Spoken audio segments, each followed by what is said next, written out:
Palit naman ang lambat. Maliit daw ang lambat namin. Konti ang nahuhuli. Kaya dapat malaki. Palit na. Pagtabi. Palit naman ang isang malaking lambat. Uwi na. Uwi na. Papasok na kami ng port. Hapon nang nakauwi ang mangingisda ng Taiwan.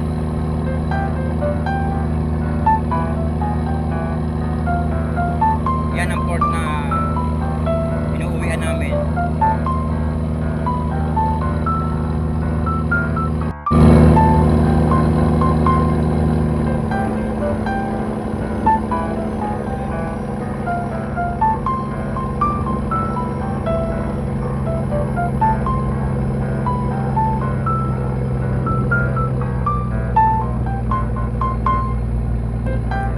Yan ang fish port. Nag-deliver na yung paya namin. Ayan, yung kulay green.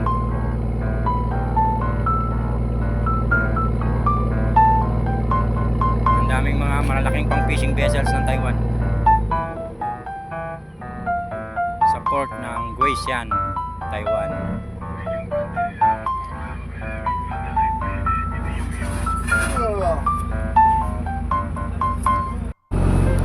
Ang ganda ng fish port na to, bagong tayo lang.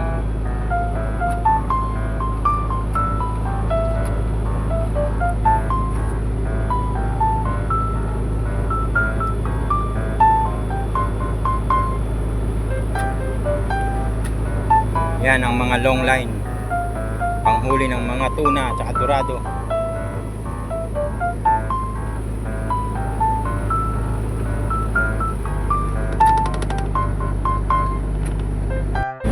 Yan ang mga kasama ko, mga sundalo ng Taiwan, mga pandigma.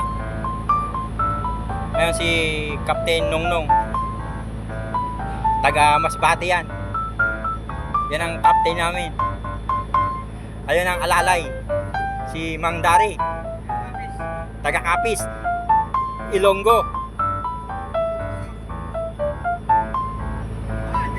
Nag-iisip ang kapitan namin kung saan ibababa ang lambat. May mga lansya naman eh. Paano yan ibababa yan? Dapat ibaba natin to sa tubig na lang eh. Iniwan na lang yan sa laot.